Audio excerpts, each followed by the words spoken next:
नमस्कार सर, माझं नाव सायली पिसाळ. मी पुण्यातनं business belong करते. गेले 14 महिने झालं मी हा बिझनेस स्टार्टअप केला. कॉलेज स्टुडंट होते.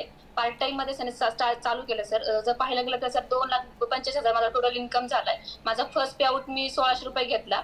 हायेस्ट पे आउट मी ₹31,000 घेतला. आणि सर बिझनेस मध्ये अचिव्हमेंट तर माझी पहिली फॉरेन टूर झाली दुबई. खानदानामध्ये सर आतापर्यंत कोणच फॉरेन फिरायला नाही गेलं. सेकंड 10,000चा मोबाईल घ्यायला मला घरामध्ये 3 महिने लढायला लागलं होतं सर. मी त्याच ठिकाणी आयपॅड पण घेतला ऍपलचा. आणि त्याच्यानंतर सर रिसेंटली आताच मी मागच्या महिन्यामध्ये स्वतःच्या जीवावरती सर 1,20,000ची माझी कार पण सॉरी मी टू व्हीलर पण घेतली सर. माझी ड्रीम टू व्हीलर होती. किती वय मला आहे? ऍक्सेस घ्यायची होती सर. 22 वय माझं आता.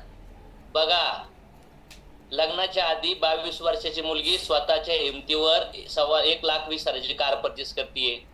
कोणीच सांगितलं तुम्हाला की तुमच्याकडे काम नाही, तुम्हाला गोल माहित नाही? हे तुम्हाला काय ऐकवतोय मी?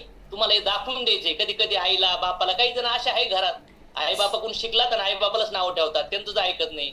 आणि वय असं असतं की या वयात असं वाटतंय ना, माय वे इज हायवे, मी फार नॉलेजेबल आहे, मी फार ब्रह्मज्ञानी झालीये. आई बापाला असं वाटतं नाही नाही, तुम्हाला नाही समजत. यांना थोडं मोबाईल मध्ये ऍप बिप डाउनलोड करायचं कळलं ना तुम्हाला असं वाटतं आम्ही लई ज्ञानी झालो. याचं कारण आहे फक्त जनरेशन गॅप.